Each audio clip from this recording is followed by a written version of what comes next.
despite what's happening in DC, is a really important part of the work, I think. And then just the joy of making sure that people are fed, but also the joy of working with volunteers and giving people the opportunity to come and do good together and see something positive at a time when there's so much negativity.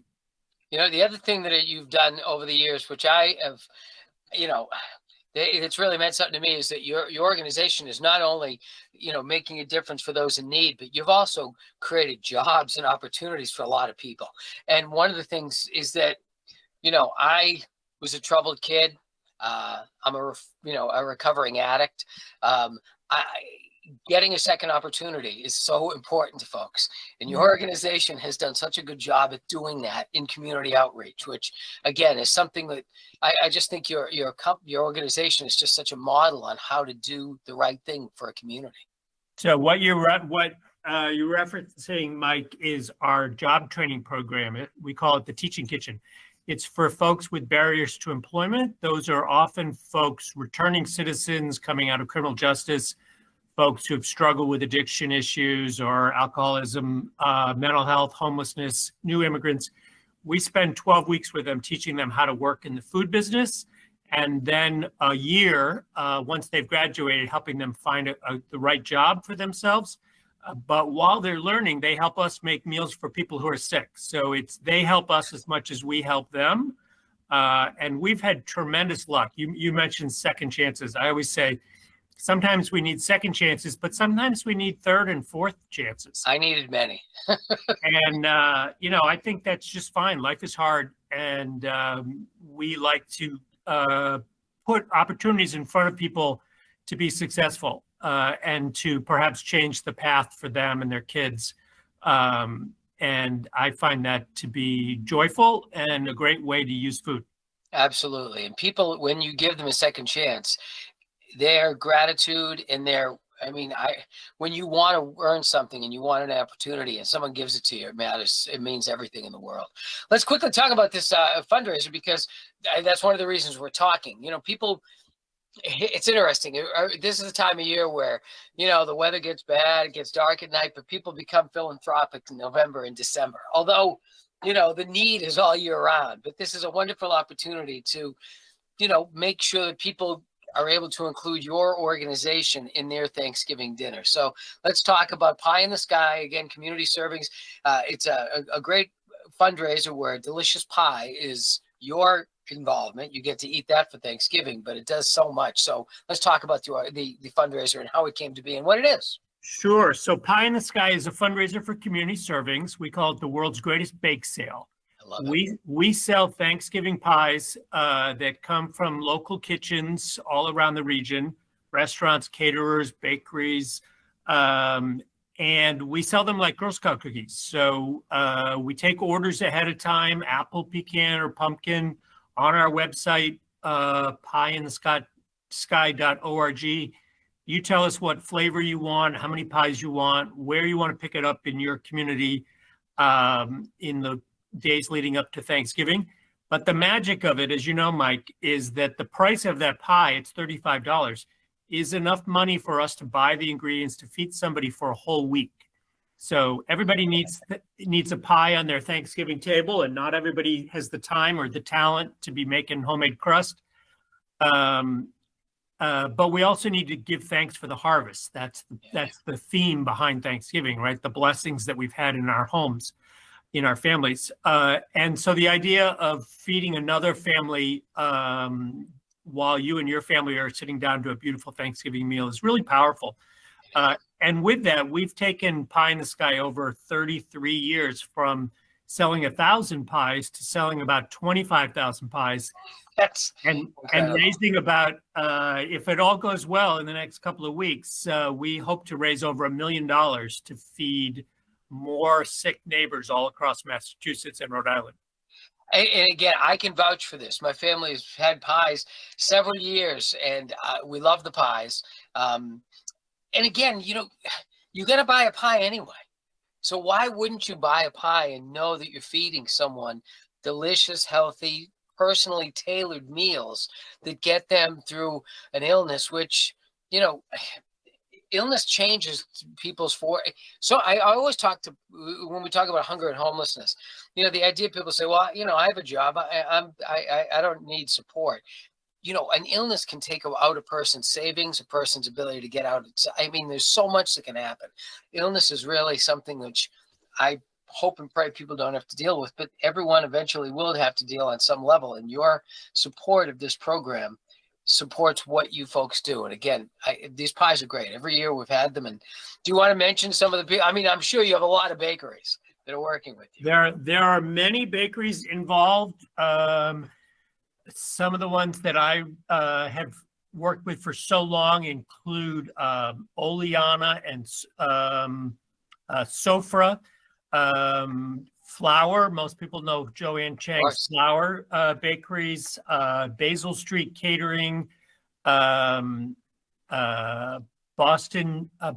Baking, which is a wonderful family bakery out of Hyde Park. I'm from Hyde Park. I love Hyde Park. Kitchens all over the region are going to be baking pies in those days leading up to Thanksgiving. And they might be doing them for their own business, but they're also donating them to us, which is just so moving that they make that effort. It really is. I'm looking at the list of organizations. This is amazing. And again, you're a community builder. You bring together not only the bakeries, but the pickup and donation centers. You know, I remember last time I got one, I picked it up at a real estate place in Winchester. How do you get the partners where the pies are picked up and stuff? I mean, the amount of execution and planning has to be monumental, but you pull it off. Well, you know, it's funny. We are certainly a charity doing good, but we're also a logistics company. You know, the meals have to be food. The food has to be safe. It has to be delicious. It has to get to your home on time. The pies, you know, we have to have the ways to raise the money and engage the community. But really, I think it's all about giving people the opportunity to do something good. We all wish that the world was maybe a little kinder, a little gentler, a little more generous than it is. But oftentimes we don't know how to make a difference. We're busy. We got a lot of distractions. We've got kids to worry about. And so I think what community servings is good about is give people the opportunity without a lot of hassle to help us do good, whether that's coming in and giving us 3 hours of time to help make meals, or sell pies or buy pies or hand out pies from your offices. As a neighborhood business, all of that. And I just love the fact that together, collectively, we can say, oh my God, we helped to prepare 1.2 million meals this year for people in Massachusetts and Rhode Island who were scared and isolated because of an illness. And seeing a familiar face and eating a delicious meal, it's so important. All right, so again, Community Servings is the organization. The fundraiser is Pie in the Sky. The website, pieinthesky.org. And again, I'm an apple pie guy, but I see that the pumpkin and pecan, pumpkin obviously, but pecan, that's really a big popular pie, isn't it? Are you a pecan pie guy? I am a pecan guy. I like all three, which is part of the problem. But I will tell you the popularity of the flavors never changes. Apple is always top seller. Pecan is number 2. Wow. And pumpkin is number 3. I would have said pumpkin would be higher, but I would think so. We all love what we like. And isn't that true? No. And there are a couple of options for you. You can if you are buying a pie for yourself, that's fantastic. You can buy a pie for a community servings client, which is wonderful. The baker's bundle? That's you buy all 3 of them? What's that? You get all 3, yeah, plus a pie for a client. So one of the beautiful things that, some folks say, oh, well, that's great, but I like to bake. I have my grandmother's recipe, or I'm traveling for the holiday, or somebody else is providing the meal or something like that. But wouldn't it be awesome if you could still participate and still make a difference? And that's what a pie for a client is. It's really a donation, knowing that those dollars are going to help to feed people, provide dessert for people who don't have the blessings that we might have. So No, it's true. And again, folks, I want to say that this organization, you've heard what David has said, through the advocacy, through working with insurance companies, with creating jobs, creating opportunities, training, partnering with local farmers, working with so many different organizations. There is no one better at making an impact than community serving. So I'm really asking folks to go and be part of this fundraiser, first off, because it's delicious. I mean, that's the easiest part. If you have a pie for Thanksgiving and it helps the community, that is incredible. I'm going to order mine as soon as our interview is over. If you want to support on other ways, bring your family, bring your friends, maybe bring your office to do some volunteer work. That is where you would go to Community Serving's website, which is servings.org. And you just go to there's a volunteer tab right there, and that gives us how to get involved in that. And what do you want folks to know about that? Well, there are many places to volunteer, but sometimes not the right fit for you. They have too big a commitment, or the work doesn't suit you, or something like that. And we try to make it really easy. So these are 3-hour shifts. You come in, we teach you what to do. We immediately put you to work, and you walk away at the end knowing the impact you had. But if you want to do it once, or you want to do it once a week, you can do that. You can do it with friends. You can do it with a team building exercise from work. You can all go out for a beer afterwards. There are just so many ways, and our job is to make it easy so that you can help us do good in the community. That's fantastic. Well, again, 35 years of community servings. And again, David Waters, what you've done is really, it's, whenever you talk to folks and say, how do you make a difference? You've really taken and checked every box. But what you're doing is you want to help people. And that's really at the core of this, wanting people to be able to heal, feel comfortable, feel safe, feel connected. And you do that on so many levels with community servings. Thank you. Yeah, it's incredibly rewarding work, but there's always more to be done. And so more people, many hands make light work, but also, additional dollars, whether it's a pie or a gift at the end of the tax year, all of that allows us to be more ambitious, particularly at a time when there's so much uncertainty in terms of government funding and the economy and that sort of thing. And that's just it. No matter what the political situation is, no matter who you are, you should be looking out for those in need. Those in need are never the problem. Those in need are the ones who really need our help. And look, so many of the people listening are in a situation where they can do something. And what we're doing is asking you to make a difference. And this organization makes a difference in so many ways. And so ultimately, Thanksgiving's coming. Get a pie, for God's sakes. These things are wonderful. I love these pies. I'm going to be ordering mine as soon as we finish up here. And you can do so by going to pieinthesky.org. And again, if you want more information about community servings, maybe you're someone who is in need and you want to find out how you can take advantage of the great work that's being done. David has put together a really super comprehensive website at servings.org. It is so great to talk to you, my friend. I love what you do. I love seeing your face. You inspire me because you're so effective. I love effective people, and no one is better than David. That's great. This is so much fun to see you. Happy Thanksgiving to all your listeners. Remember us around pie season, but also we do this good work year-round. We'd love to get you involved. David, thank you so much for joining us. Coming up this morning at 8, it's Saturday Morning Brew with Jaffe and Razor on WEEI.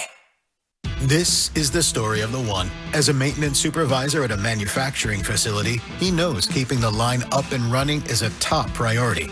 That's why he chooses Grainger. Because when a drive belt gets damaged, Grainger makes it easy to find the exact specs for the replacement product he needs. And next day delivery helps ensure he'll have everything in place and running like clockwork. Call 1-800-GRAINGER, click Grainger.com, or just stop by. Grainger, for the ones who get it done.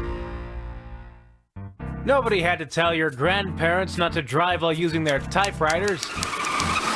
Why should it be any different for us kids and our cell phones? Distracted driving was the cause of more than 3,000 deaths in 2022.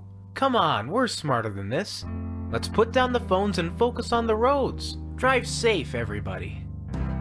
Don't drive distracted.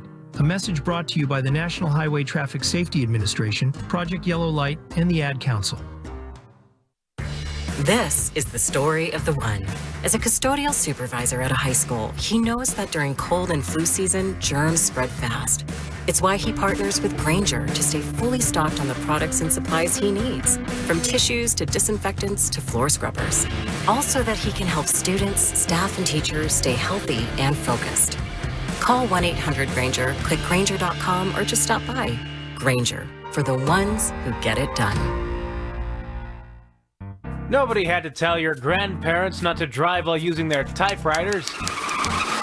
Why should it be any different for us kids and our cell phones? Distracted driving was the cause of more than 3,000 deaths in 2022. Come on, we're smarter than this. Let's put down the phones and focus on the roads. Drive safe, everybody. Don't drive distracted. A message brought to you by the National Highway Traffic Safety Administration, Project Yellow Light, and the Ad Council. Broadcasting from the WEEI studios. Powered by Verizon. 93.7 WEEI FM and HD1, Lawrence, Boston. An Odyssey sports station. This is Saturday Morning Brew with Billy Jaffe and Andrew Razor Raycroft on WEEI. And welcome. It is time for Saturday Morning Brew with Jaffe and Razor. I'm here in the studio. Razor's on the road. Road Razor. It's a new term. Not that creative, but then again, I'm not that creative. It's a fun Saturday because the Boston Bruins in the last week have won 3 in a row, overall 5 in a row, 6 of 7. And what a difference a couple of days makes, especially in this NHL. And especially in the Eastern Conference, where everybody is basically, well, not basically, everybody's 500 or better. The Bruins have gone from about 12 days ago from, are you kidding me? Not already. This is what it's going to be, to, holy smokes, not bad. And the guys are working their asses off, and they're making it happen. And right now, the Boston Bruins are bringing it, and they're playing a team game, a much more defensively structured game, not just in their own zone, but the neutral zone as well. They're getting balanced depth scoring. In fact, in the last week, folks, it's been a lot more than what you would think the top line. And they're making it happen. So far, right now, you got to say, you're in 16 games in the season. You're almost at the quarter point. You're like, all right, they're doing their thing. They're grinding their way through it. Do we have Razor? Is Razor ready to go? I'm here. That a boy. Razor in the morning from the road. How are you, buddy? I'm great. I'm perfect. That's awesome. Yeah, it was a good night. Was it? Grab some dinner, and I was early, so I mean it's a little early right now, but I'm ready to go. Without the family, the whole thing is not having a family around to like get you out of bed, right? Yes. Like that's my brain works like that. There's many ways I could go with that, but I'm not going. All right, listen, 617-779-7937, the number if you want to join in. Razor, I got to know when you're on the road. Like I had a routine. I still do when I get on the road. You get on the road a lot more than I do now, but for years I was traveling with the teams and going and everything. Do you have a routine, bud? Do you have one that you like to stick to? No, not really. Just kind of depends where you are, what you're doing, what city, what kind of setup. But today's pregame skate day, so head there and 9:15 bus, 9:20 bus. So Are you not a walk to the rink guy ever? I mean, Toronto's different. No. I get it. You're not that far from the rink, but it's different. And you're a well-known public figure up there, my friend. Oh yeah, very well known. I got to hide up here. I could maybe lunch after with somebody, walk home and get lunch, but I'd rather take the bus and get in, because the problem is for me, I don't really know where to go in the rinks as a media person. So like I just like being on the bus and following the guys, like that normal player routine, not trying to figure out where to go on my own. Yeah, I don't know. I get a kick out of I just like when the rink is in the downtown area. And we're seeing less and less of that as more room is available in the suburbs, right, for a lot of arenas, not just hockey, just arenas in general. So you don't always get that vibe of walking to a rink in the morning. or even before a game, and nobody knows who I am, so I love it. And if I can, and I know where I'm going, I absolutely love it. There's something about that energy of getting to an in-city rink, bud, and going there. And I understand. All kidding aside, you want to get into the rink. You don't want to be the guy who goes to the fourth door and keeps asking somebody how to get in. I get it. That's no fun either. But you know what is fun? The way the Boston Bruins have been playing this week. 3-0, bud. 5-0 now in their last 5. In the last 3 games, they've outscored the opponent 9-6. Power play 1 for 8. Penalty kill 6 for 6. And they've been outshot, by about 10 or maybe even a little more than that. But it's not all about, the eye test says, those are close numbers. And those are because the Bruins have played more one-goal games, right, than anybody in the NHL, or as many. It's about the eye test. The eye test tells me a different, a whole different structure vibe, a whole different kind of mindset of we're going to do the little things that it takes. There's still some things in their own zone, and they're backhanding the puck up into areas at times, buddy, that I don't love. But, okay, it'll get better. But overall, it's a whole different vibe, and the eye test says to me they're getting it. Whatever that it is, you agree with that. Meaning whether it's D-zone, whether it's the offensive, the breakouts, the offense seems to be flowing a bit more. I just says they're starting to get it more at this time. Yeah, that's what I see as well. They're connected again for the most part. It's far from perfect, of course. There's tons of work to do, but during that losing streak, you were wondering if it was ever going to get connected just a little bit. Now I think it's connected a fair bit. They're creating offense off of their turnovers at times. Their possession numbers, like you say, it doesn't feel like they're getting outshot every night. Their possession feels pretty even with the teams that they've been playing the last while.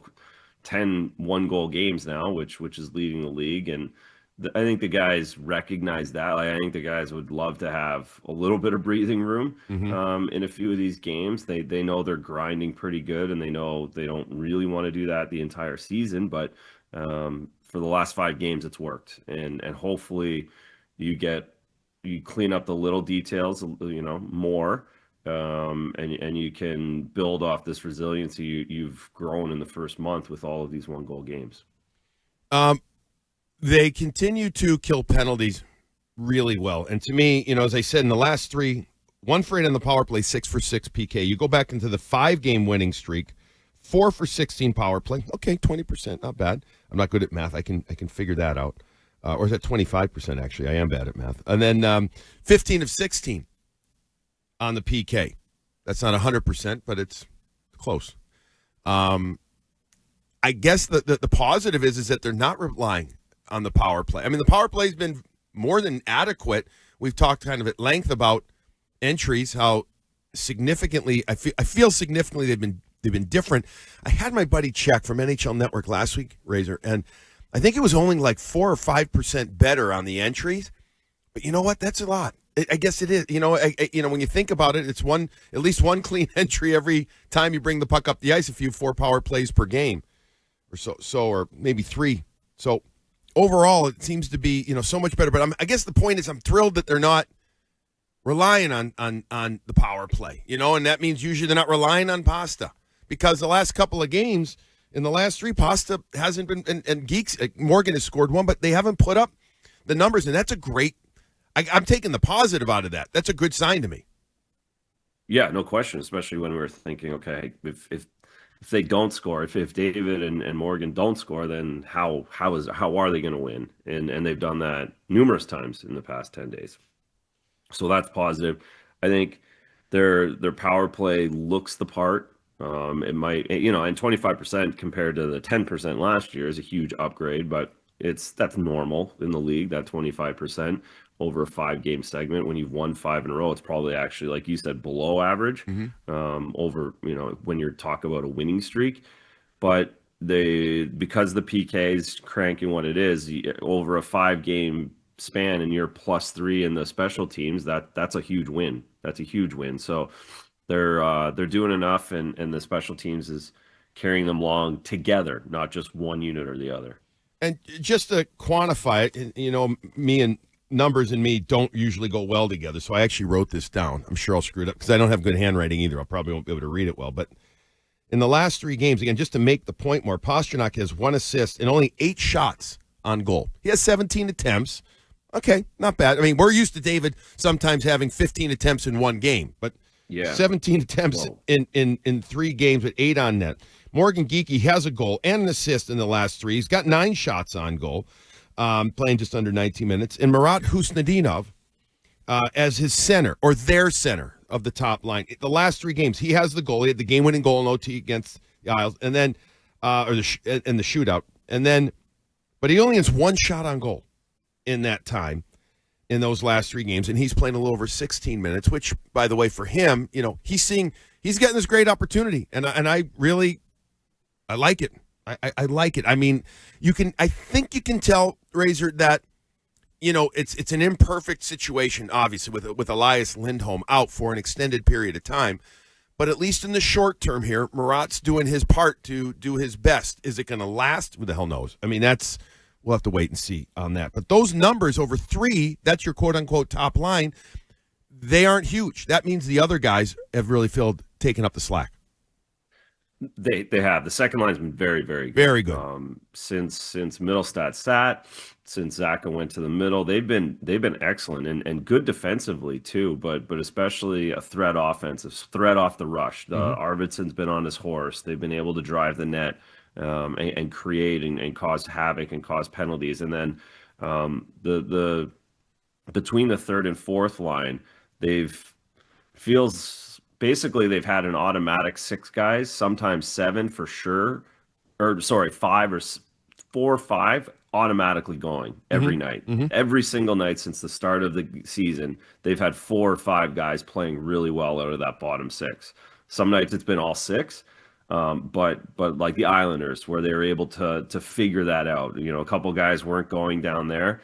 They said as much in the game against the Ottawa Senators. They wanted to have a bounce back, but there was enough to get going to be able to piece something together. And Marco Sturm's been able to figure that out. Who is going? He's been able to make lines. He's been able to make adjustments in game that have allowed the team to find a way in these 5 games. And then just back to Husnudinov quickly. It's opportunity. Yeah. We talk so much. This is how you get a foot in the league, is having this kind of a month where you're a young guy, you get traded last season, you sign a deal in the summer to kind of hang on, and now you're playing first line minutes, and now you're playing with David Pastrnak and Morgan Geekie. Okay, I have to make them. This is how I get into the NHL. This is how I turn a couple-year career into a 7, 8, 9-year career by having a great year right now and showing I can play with these guys. And I don't think this is obvious at all. You can tell me even more, but I kind of understand the guys are rooting. At least it appears they're rooting for him, and there's something to be said for that. And it's not that guys aren't always, looking out for each other, but you can tell that they like him. You can tell that they want him to succeed. And, Pastrnak, and I think we said this on the show last week. I know we said on the podcast throughout the week about how Pastrnak, emphasized, I'll adjust to you, Marat. Don't worry about adjusting to me. Now, I'm sure David and he are talking all the time, which is great, but it shows that they believe in him, B, they rooting for him, and that means a huge thing for a young kid to just get an opportunity like this to get going. Because, sometimes, I don't want to say guys aren't rooting for other guys. They are, but it's not the same. This seems to be a real overt kind of, we want him to succeed here. And they need him to. And again, just to go over his numbers, as the top line center, the last 3, a goal. And he had the game-winning in shootout against the – and then he had the 1 shot on goal this whole time, though, in the 3 games.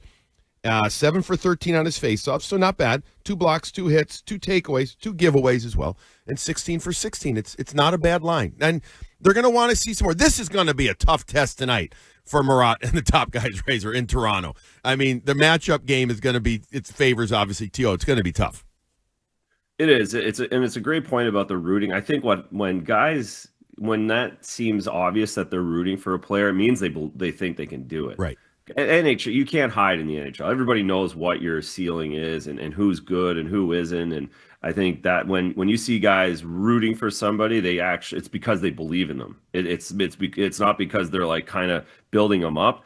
If there's a guy there that they don't think should be there, you might not see the same enthusiasm like you are with Marat. Yep, correct. Absolutely. 617-779-7937 is the number. We already got a couple of calls. We got Maria and we got Cy. See another one coming. Let's take them. We'll take a couple in the next segment, guys. Razor's in Toronto. I know we need to get him an iced coffee if he doesn't have it yet, just to keep him or get him going. I know that. I hope he does. I know coming up also we're going to have David Azer with What's Trending Now, and after the break we're going to talk a lot more about the second, third, and fourth lines. We're going to talk goaltending because they've found, at least it feels like, Razor, a bit of a balance now. Maybe it's just the schedule. Who the hell knows? But at least it feels like the rhythm or routine is there. Both guys doing well, and so we'll keep talking about these Boston Bruins. 3-0 in the last week, 5-0 overall. They've won 6 of 7, and they find themselves right now 16 games into the season in the thick of things in the National Hockey League's Eastern Conference. All right, coming up next, our guy David Azer is back, and he's going to tell you what's trending now. Now, here's What's Trending on WEEI. All right, let's get you caught up on what's trending here on WEEI and WEEI.com. The Bruins are on the road tonight to play the Maple Leafs at 7 p.m. The Bees are 9-7 on the season and have won their last 5 games. Center Elias Lindholm is listed as week to week with a lower body injury. The Celtics fell to the Magic last night. Final score was 123-110. Jaylen Brown had 32 points, 9 rebounds, and 3 assists in the loss. The Seas will look for revenge tomorrow night when they play the Magic again at 6 p.m. Boston College football is getting set to face SMU at 12 p.m. today. You can hear the call of the game right here on 93.7 WEEI. Coverage begins at 11:30. Japanese slugger Munetaka Murakami's posting window has officially begun. The 25-year-old third baseman hit 22 homers in 2025 as he dealt with an oblique injury. Murakami set an NPB record with 56 home runs in 2022 and will have until December 22nd to sign with an MLB team. The Patriots go for their 7th consecutive win tomorrow afternoon against the Buccaneers. Running back Ramondre Stevenson, wide receiver Kayshon Boutte, and linebacker Christian Ellis are all listed as out for the Patriots, while Bucky Irving, Chris Godwin, and Hassan Reddick will not play for the Buccaneers. I'm David Azer. That's what's trending now on WEEI and WEEI.com. 93.7 WEEI. Best sports city in the world, Boston. New England Sports Original. Join us at Springer's this Saturday, November 8th from 5 p.m. to 7 p.m. at our beautiful Portsmouth store. I'm Zoe. And I'm Lily, inviting you and yours to this special charity event. Enjoy 10% off all your Roberto Coin fine jewelry purchases, and we'll donate another 10% to your favorite local charities. Because when you give Springer's, you're also giving love to the community we all call home. Springer's Jewelers Giving Week supporting Haven with our very special guest, Roberto Coin. That's how you truly get more at Springer's. You have a large sum of cash and it's not earning interest. Then start making money with your money. Open an Elite Money Market account at Eagle Bank. Maintain a minimum daily balance in Eagle Bank's Elite Money Market and earn 4.25% annual percentage yield. Remember, with Eagle's Elite Money Market, your account is fully insured by the FDIC and DIF, but this rate might not last forever. So start earning 4.25% APY on your savings now. Open an Elite Money Market account at Eagle Bank. Eagle Bank, Eagle Bank.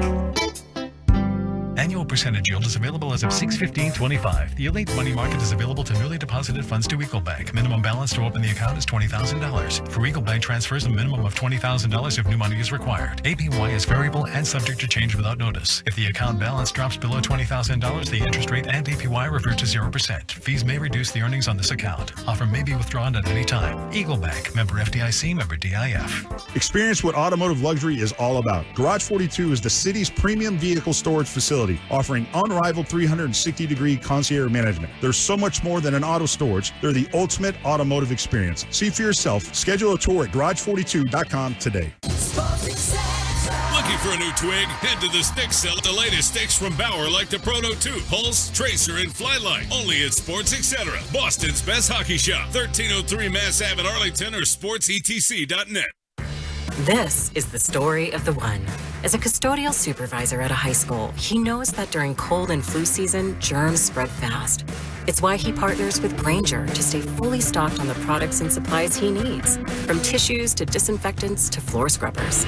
All so that he can help students, staff, and teachers stay healthy and focused. Call 1-800-GRAINGER, click Grainger.com, or just stop by. Grainger, for the ones who get it done. Nobody had to tell your grandparents not to drive while using their typewriters. Why should it be any different for us kids and our cell phones? Distracted driving was the cause of more than 3,000 deaths in 2022. Come on, we're smarter than this. Let's put down the phones and focus on the roads. Drive safe, everybody. Don't drive distracted. A message brought to you by the National Highway Traffic Safety Administration, Project Yellow Light, and the Ad Council. Do you owe $10,000 or more in credit card debt or personal loans? With credit card debt at all-time highs, Debt Relief Advocates is urgently notifying consumers of debt relief now being made available, designed to aid consumers with out-of-control credit card debt. Those who qualify and enroll for this relief program will only have to pay back a fraction of what they owe. This is not bankruptcy or a debt consolidation loan. This is a relief program that credit card companies would rather you not know about, as it ends your debt nightmare and saves you lots of money. Consumers owing at least $10,000 in credit card debt or personal loans can now take advantage of this debt relief as the cost of living skyrockets. Debt Relief Advocates has established a relief hotline for you to call to learn what debt reduction you may qualify for, so don't wait. For this free information, call the Relief Hotline at 800-505-9257. 800-505-9257. 800-505-9257. We continue with Saturday Morning Brew, hosted by Billy Jaffe and Andrew Razor Raycroft on WEEI. All right. Razor on the road. I'm here in studio. It's always a little different when Razor's not here. I mean, we sit and do the podcast regularly apart from each other, but this feels different, Razor. It feels like we are hundreds of miles apart. I know you're back in your home province of Ontario, so you're enjoying that. Does it feel different when you land there, buddy, for you? Does it? I know the chocolate's different, and I think the beer's a little different. The candy bars are definitely different. Yeah. I mean, I've done the drop off in the airplane. There's not, a million times. So it feels very familiar, certainly. Yes, it does. You know what else is familiar? We got a couple of people on the line. We're going to take them in just a moment. In particular, Maria. She's very familiar to the show. But before we get to that, let's remind you that tonight the Bruins play the Toronto Maple Leafs in the aforementioned province of Ontario. Leafs have been all right. They've been good. They're a little over 500 this year. Been inconsistent. They've played 10 of their 14 games at home, Razor, already. They haven't had to travel nearly as much. They're basically even as far as goals for, goals against, 52-4, 50 against. Their power play, not very, robust. PK is not so good either. They're more of a 5-on-5 team, but they feel like they're starting to get, I guess, the last couple of games starting to get going. They're 8-5-1 overall. Pre-game tonight is at 6 on Nesson. Face-off is, are we talking 7:15 tonight? Hockey night in Canada? Probably. I saw 7:19. 7:19. Let's just take it later. Yeah. Please don't. All right, so 7:19. But face-off will be, but we're on Nesson starting at 6, so join us there. This team, them being the Toronto Maple Leafs, led point-wise by Michael Nylander with 20. John Tavares, congrats to JT. Scored his 500th goal about a week ago, and then he got 501 the other game. Awesome guy. Kind of monotone, but I still love the guy. I've known him since he's been a rookie in the NHL. He's got 18 points. He's still bringing it for them. Austin Matthews, just 8 goals and 4 assists. Matt Nice as well. Matthew Nice with 18 points. A very potent lineup and they're big up front. They got a handful of guys that are pretty big, Razor. This is going to be a fun challenge, a tough challenge tonight for the Boston Bruins and T.O. It will. They're starting to feel it a little bit. There's some criticism up here about the team and where they are. When isn't there? Yeah, exactly. They've won 3 in a row. You mentioned the home ice. It's a staggering number how offset it's been, but that comes down to college football and NFL in the United States. Yes. Toronto Maple Leafs can play all their games in October, and it's going to be completely sold out. So there's a lot when it comes into scheduling how that works for the Toronto Maple Leafs. They're not a fast team. They're built differently this year than what we've seen with the Mitch Marner in the lineup and how front loaded their top two lines were, how fast they were, how reliant they were upon skill. They're heavier now. Their back end is where you can get to them, or the Bruins are going to have to get pucks in behind them. They're because again, they're not the most fleet of foot back there. So it's a perfect test for the Bruins at this time. Divisional game. These points are really going to mean something at the end of the season if you want to keep piling them and banking them at this point. It is a great test. Let me just give you a few other nuggets here before we get to some calls. This is a big team. You're talking guys 6'2", 6'3", over that. Up front in Dakota Joshua, Steven Lorentz, Matt Nyes, McMahon, Nick Watt. He's come in. And not that the Bruins don't have some size too, but I'm talking about the depth of their size seems pretty good. You mentioned they're not the fastest skating team, but I think Craig Berube's trying to get them to lean on teams some more. I mean, he still wants his big offensive guys, as you said, in the top 6 to go, but he wants them to lean on teams more. Razor, they're also very good in the face-off circle. They're big boys up front. JT is 57.5%. Tavares, that is. Austin Matthews, just under 60%. So that is going to be a huge test. And it could be a big factor in the sense Toronto starts with the puck. Could more. Again, the Bruins without Elias Lindholm week to week, many weeks. He's out with that lower body injury. Looks like we a couple of 10 days ago or so took a hit on the knee running into Jordan Greenway. We also don't know about the rest of the lineup, if only because Johnny Beecher, he didn't play after first period. You never know who else is dinged up, and we don't know. If you follow social media, and this is just, I guess deduction, Mark Diver put out there on social media, who follows all things Providence hockey, not just the P Bruins, but everything. He said last night that Alex Steeves wasn't out there with the P Bruins, who won again, Razor. Again, they won 2-1 in Cleveland.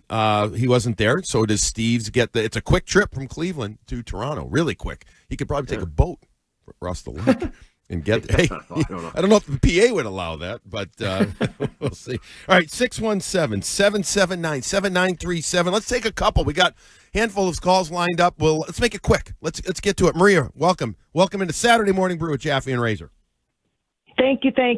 2 quick questions, but first I want to congratulate Zdeno Chara. Big weekend for him this weekend, very much deserved. Yep. So my questions are, what do the Bruins do with Mason Lohrei? Because I see Charlie McAvoy somewhat flourishing in his role. Jonathan Aspero seems to be very serviceable and fitting into the quote-unquote system. And prior to the injury, what did you guys think of Johnny Beecher's game? Thanks for the time, guys. Congratulations. Thank you. Yes, big congrats to Big Z. They have a Big Z on the team right now. He doesn't go by that, Zadora, but the original Big Z, the one and only, because he is a unique hockey person, Zdeno Chara. You're there for that weekend last year. I was there as well. You're there again this weekend, but you're coming home after the game tonight. What an honor! Congrats to him and everybody else. All right, let's start with Lohrei. Where do you want Razor? Lohrei, what do you think they do with him? He hasn't played in these 5 games, and we've talked about it during the week on the Brew. You know what? Right now, I was talking the other day about, do you consider putting him back in before last game, this, that? No. Talked to Marco about it a little bit. All good.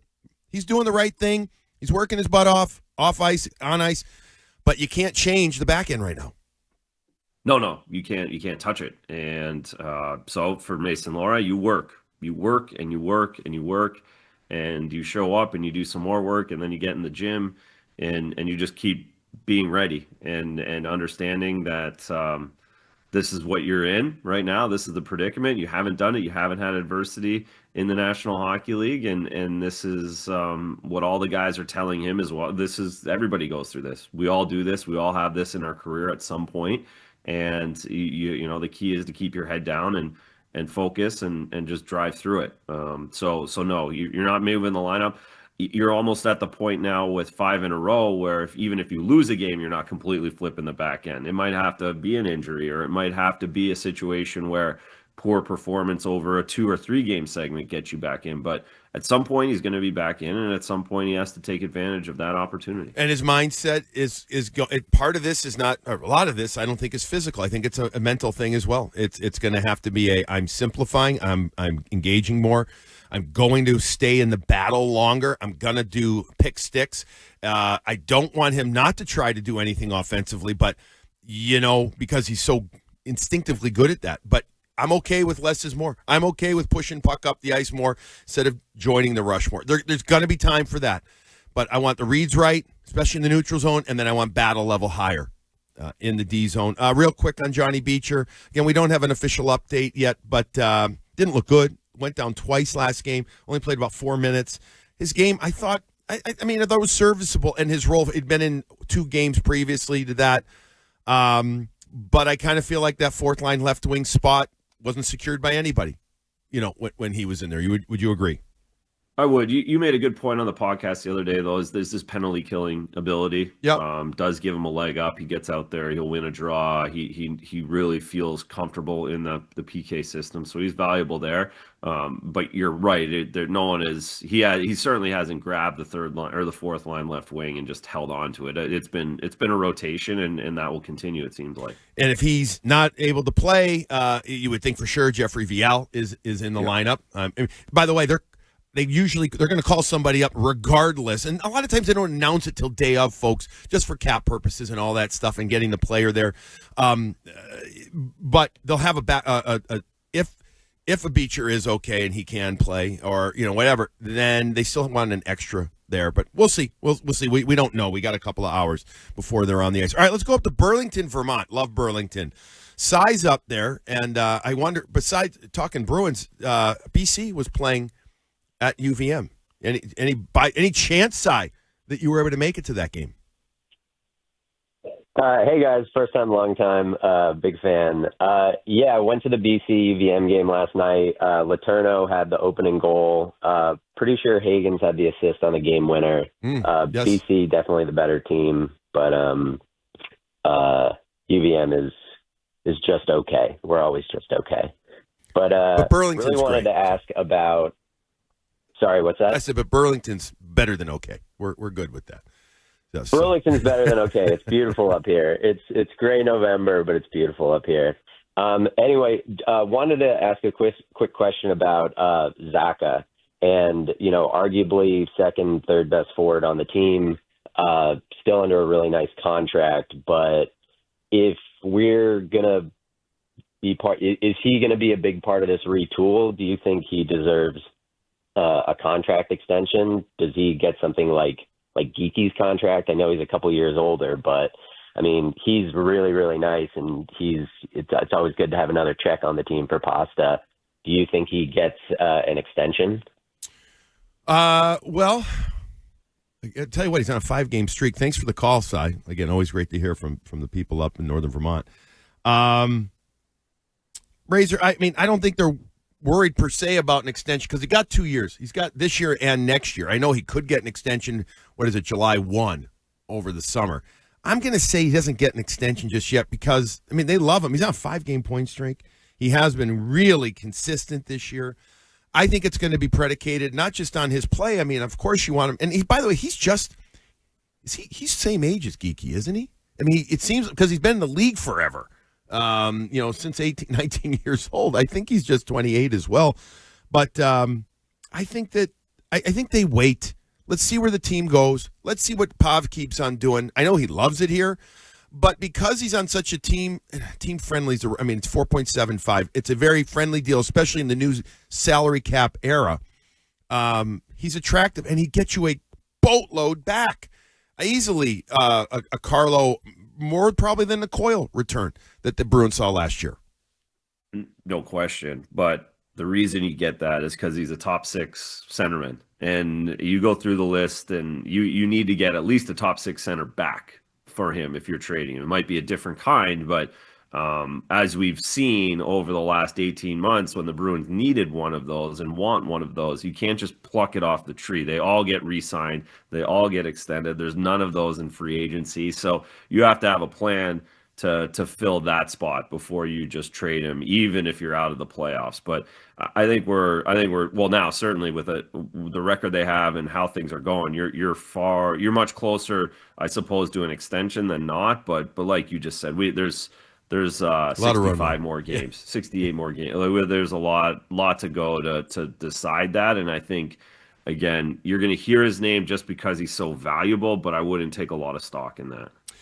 Earlier, you talked about how valuable the second line has been. Perfect segue into the last 3 games numbers for Zacha, Mittelstadt, Arvidsson. Zacha, 2 goals and an assist. Obviously, if you watched the game the other night, game-winning goal against Ottawa in overtime after a beautiful play from Charlie McAvoy. We can get to that in a minute. Points in 5 consecutive. He's got 5 shots. He's playing 18 and a half minutes. He plays both top power play and penalty kills, so a very valuable, almost invaluable piece for this Bruins team. Mittelstadt, a goal and 2 assists in his last 3 games, playing 16 minutes, 2 hits, 2 blocks, a couple of giveaways. But I've liked his game a lot. I had a long talk with him, Razor, the other day about playing left wing. And I asked him if he had done it at the NHL level. He said about 60 games. A few years ago with the Buffalo Sabres, he had been on the left. He had been in center, was really struggling. Donnie Granato, then the head coach in Buff, said, put you on wing. And he's like, no freaking way I'm playing wing. No way. He's never played wing before in his life, in his hockey life. And he gets moved to wing, and it did, he trusted Don Granato a lot. And he goes there, and it reset him. And now, and I'm fast forwarding to the schedule, like he wasn't playing well with the Bruins, wasn't feeling great, basically. And then he had to talk with Marco before he got scratched a couple of weeks ago. And Marco was saying, I'm considering the wing. And I think he said to him, basically, as he said to me, he's like, he encouraged you. He's like, yeah, put me on the wing. Because the few times now he's gone to wing, it resets him, and he's very comfortable there. So he's been good, a goal and 2 assists last 3. Arvidsson, 2 goals in the last 3 games. Carolina and the Islanders, he scored. He's got 10 shots in that time. He had 6 shots alone against the Islanders, and he's playing just under 18 minutes. And in the previous 13, just to show what he's done better, he was only playing 14.54 per game. So he's up to 3 minutes per game more. That second line, getting back to your comment about how good they've been, I mean, you wonder where the Bruins would be the last 3 to 5 games without them. No question. And they've all stepped up in their own ways, and individually they've really pushed the pace for this team. So it's been great. They've got that secondary scoring, and you said it, coming into Toronto, they're going to need to have another big game, because again, that the matchup game, they could probably take advantage in the matchup game, depending on who Berube wants to go out against David and Morgan. They might get a favorable one at times, but they have to take advantage of that.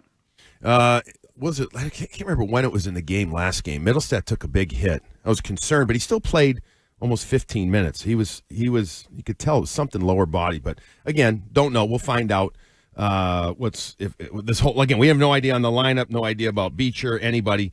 But the Bruins, it got physical last game. I mean, the hit Clevin on Peak. Again, there was a hit on Mittelstadt, Beecher. I mean, it got to be a physical game last game, and I think that's part of Ottawa's what they're wanting to do. Would you agree? I mean, they didn't have their way with the Bruins, obviously, like the first game where they throttled them 7-2.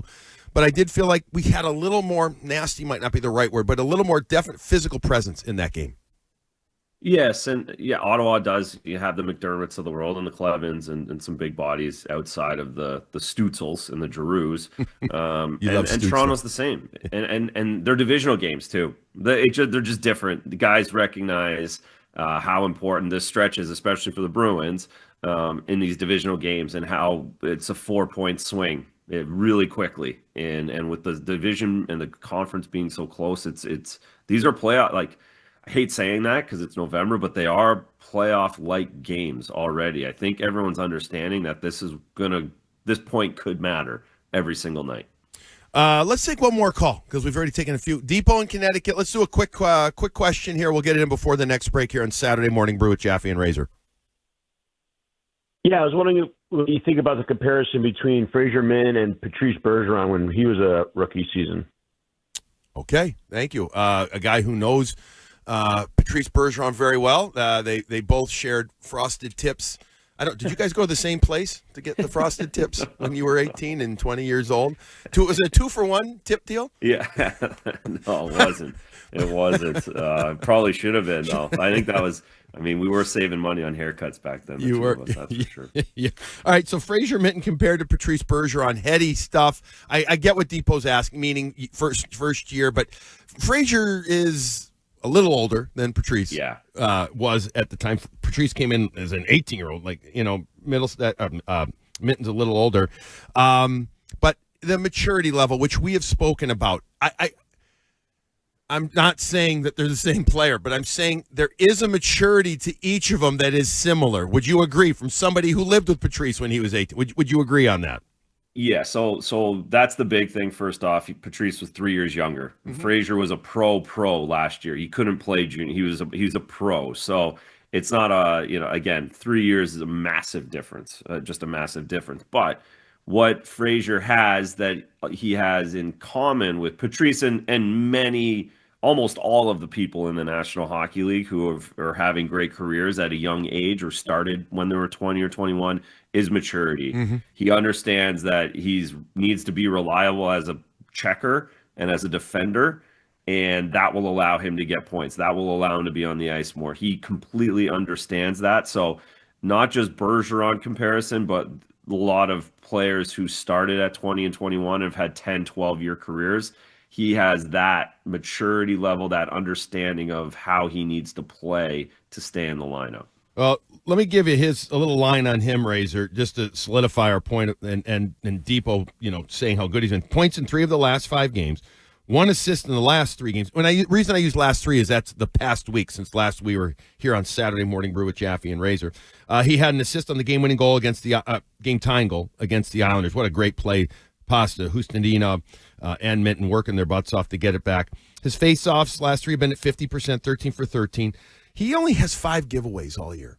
All right, and I know that, sometimes giveaways very subjective, partner, but it's pretty impressive in that, yeah, he might not have the puck on his stick as much as he will eventually with confidence, but the fact that he's out there a lot, only 5 giveaways, pretty damn good, especially for a centerman who does, will, in theory, touch the puck more deep in the D zone. So far, very good for Frazier Minton. Another one of those young players.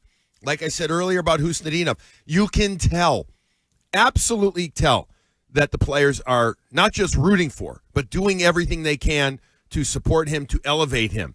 They see how important he is, and I think they see his personality as important to the team as well. All right, we got one more segment coming up. The number, if you want to jump in, I don't know, we'll see if we got time, 617-779-7937. We got a couple of other things to get to. We got to get to goaltending. And we'll set you up again for tonight's game in Toronto. 6 o'clock pre on Nesson, 7 o'clock face-off. Bruins in Toronto coming up. We'll be right back with more. This is Saturday Morning Brew with Jaffe and Razor. The exclusive home for Patriots Monday and Friday. The colors are silver, blue, and red. WEEI. New England Sports Original. FanDuel Sportsbook is the official sportsbook of WEEI, and NFL Sunday is coming. You got your crew, you got your couch, you got your snacks, and you got your slate, and FanDuel is coming in with something extra. It's not just another NFL Sunday, it's your chance to place that perfect parlay or hit your go-to player prop, and now they're making it even better. This week, FanDuel is bringing the bonus. Right now, all customers can get a 50% profit boost on any NFL bet. However you play your game, FanDuel's got your back with something extra in your account, because that's what Sundays should feel like. Visit FanDuel.com/Hill to download the app and get in on the action before kickoff. You must be 21 or older and present in Massachusetts. Opt-in required. Bonus issued as non-withdrawable profit boost tokens. Restrictions apply, including any token expiration and max wager amount. See terms at sportsbook.fanduel.com. And Hope is here with gamblinghelplinema.org or call 800-327-5050 for 24/7 support. That was a paid endorsement. Think Verizon's best 5G network is expensive? Think again. This season, bring in your AT&T or T-Mobile bill to a Verizon store for a better deal. Then use those unwanted bills to wrap up goodbye gifts to AT&T. Or cut them into snowflakes to celebrate your switch from T-Mobile. 'Tis the season to save at Verizon. Just bring in your bill to your local Verizon store and we'll give you a better deal. Rankings based on Root Metrics Root Score report dated 1/8/2025. Your results may vary. Requires postpaid consumer mobile bill dated within the past 45 days and same name as person redeeming deal. Additional terms apply. It's a great time to save at Shaw's Star Market. Today through Thursday, pick up red, black, or autumn crisp green seedless grapes for just $1.77 a pound when you use a digital coupon. Limit 2 bags. When you shop with the Shaw's app, you get amazing deals and earn points on every purchase. Short on time? Order free curbside pickup or get delivery. Don't miss this great time to save on seedless grapes and enjoy new lower prices aisle after aisle. Shaw's in Star Market, perfecting the art of fresh. John Sewer and Drain Cleaning is the name to know when your drains don't flow. John Sewer is also hiring technicians at their Norwood location to handle growing demand in southeastern Mass. To join New England's most experienced team, go online to johnsewer.com to apply today. We get the job done. When businesses thrive, communities score. That's why Bank of America is the official bank of FIFA World Cup here in Greater Boston. And our more than 100 local business specialists are ready to help your business win. What would you like the power to do? Learn more at bankofamerica.com/local business. Bank of America, official bank of FIFA World Cup 2026. Bank of America Corporation, all rights reserved. Grab a brush and a big black bucket of paint and go out in front of your house and put up there in big letters, put up UGLY, ugly. Now, why would you ever do that? Well, it's exactly what you're doing if you have an ugly front door. You may never use your front door, but it's the first thing people looking at your house look at. But who will help you with that? We will. We're Right Window. We do doors, too. Right Window comes over to the house with a laptop and this fancy schmancy software, and you choose a brand new front door perfect for your place right there at your kitchen table. How about painted? How about wood grain? How about we change the glass and add some brass? Whatever you want. You choose it, we custom build it, do the installation, and cover it with our warranty. It's like writing NICE on the front of your house. A brand new front door from Right Window. Call Right Window right now. Call 800-649-3600. 800-649-3600. A great-looking front door installed for the right price. Right Window. For all station contest rules on WEEI Sports Radio Network stations, go to WEEI.com and then click on Contests and Events. That's WEEI.com. Then click on Contests and Events. This is the story of the one. As a maintenance supervisor at a manufacturing facility, he knows keeping the line up and running is a top priority. That's why he chooses Grainger. Because when a drive belt gets damaged, Grainger makes it easy to find the exact specs for the replacement product he needs. And next day delivery helps ensure he'll have everything in place and running like clockwork. Call 1-800-GRAINGER, click Grainger.com, or just stop by. Grainger, for the ones who get it done. Spreadsheets, clunky software, 100 different logins just to run your business? Ah. There's a better way. Odoo. One simple, connected platform that handles sales, inventory, accounting, and more. So you can focus on growing, not juggling. Make the switch today at odoo.com. That's ODOO.com. Now, more of Saturday Morning Brew with Jaffe and Razor on WEEI. All right, let's get right into it. Last segment here, Saturday Morning Brew, Jaffe and Razor. Fun show. Razor on the road. Razor's on the road this weekend and next weekend. You had the most important hockey event last weekend. You are a roadie right now. You had Evie's games last weekend in Rochester. Back into this up there in that area across the border in TO for this one for the NHL. And then next weekend, we get you in Montreal, don't we? Razor in Montreal? That's yeah, we do. Wow. Yeah, so it's get the passport ready. Yes, the passport's getting marked, and the weekends are busy.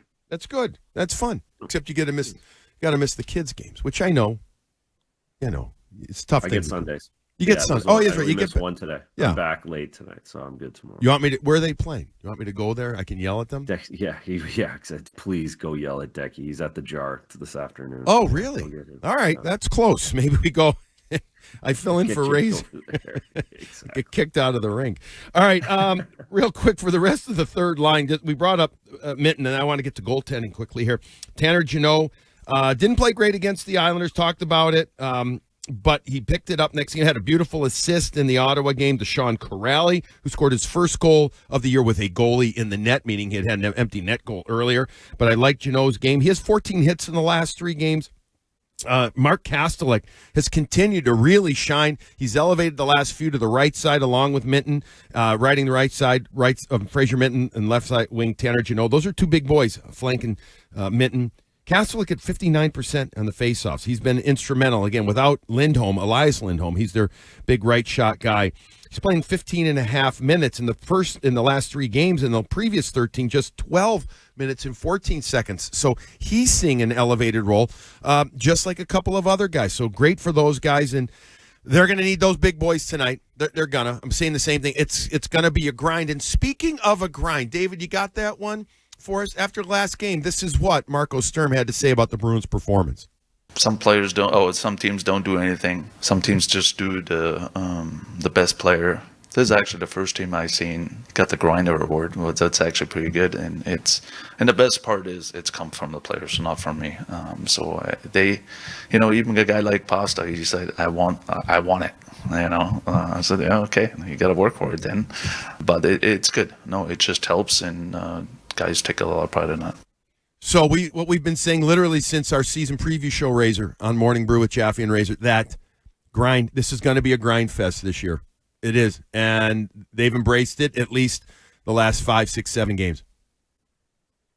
They have, and they understand it, and they're the whole season's going to be that, even for the most talented and skilled teams. So I think that if you have that mindset early on, then you're better prepared for what January is going to hold and what March is going to hold. So they're in a good spot. I will throw out an obvious question, and I'm willing to do it as a pretend host because we know I'm not a real one, but I'll ask it because I want to get the answer. But the goaltending's been better lately. Okay, how much has the fact that the defensive zone, neutral zone, defensive zone structure been, since it's been better the last 5 for sure, how much has that helped the goaltending as well? Not taking anything away from them, but it has to have an impact. Again, I'll ask the obvious, but I'll let you go with it from a goalie perspective.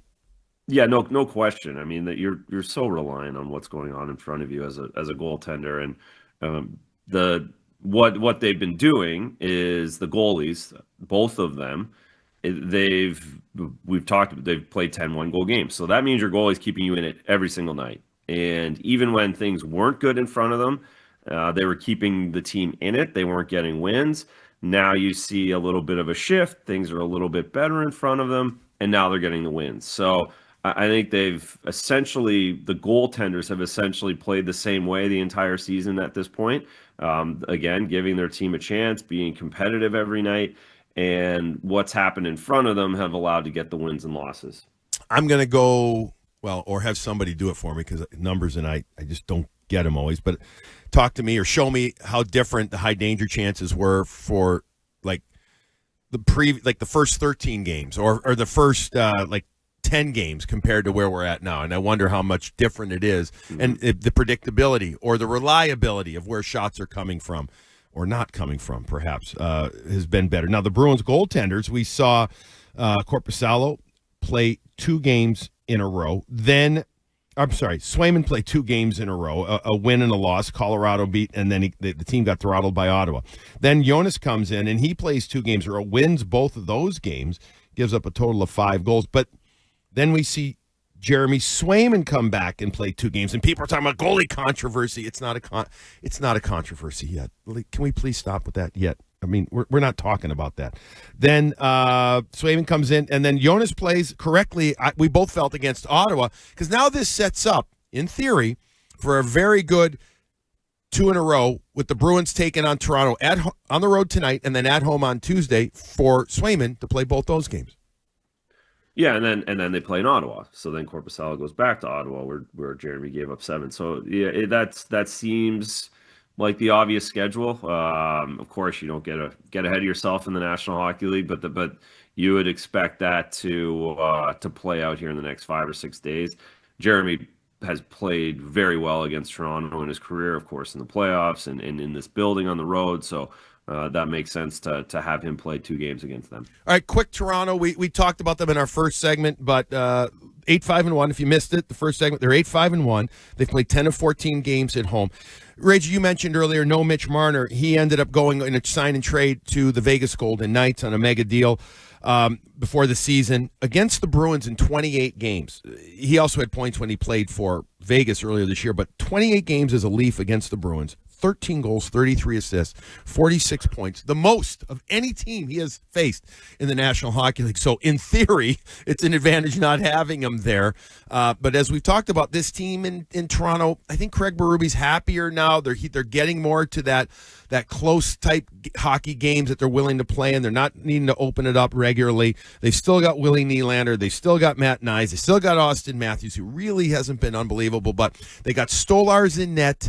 Pretty good team. Bruins facing them tonight. 6 pre, 7 face-off on Nesson. Your quick thoughts on going into TO again one more time.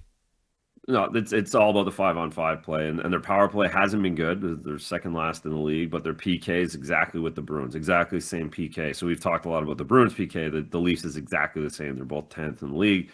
Face-offs, but the goals for it was where Toronto's been able to pull ahead is because of that 5-on-5 play. They're not great. They haven't been as good as defensively as Berube wants them to be, or is what they have to be without a Mitch Marner, which is why they're only a few games over 500. But nonetheless, Saturday night Hockey Hall of Fame game. It's always a big one for everybody involved tonight. It is a big one. I'm looking forward to seeing what Razor wardrobe brings out for this one. It's a Saturday night in TO. Are we going Johnny Cash, black on black?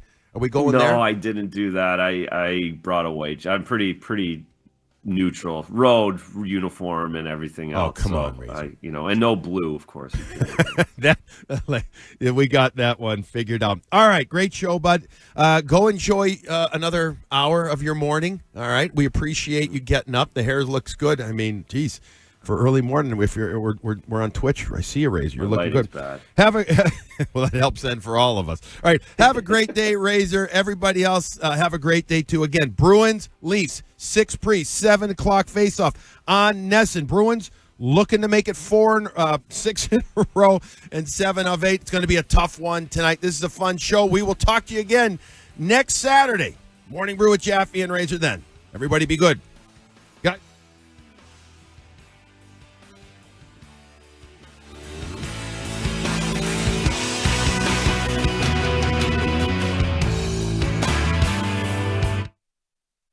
Jones and Keefe. I am pro-cloning. I heard, but I distance myself. Because you don't want to be a father, is what it sounds like. Yeah, I don't really want to do much of it. I want to be able to do what I want to do. So what are you doing while your clone is doing everything for you? I don't know. Gambling.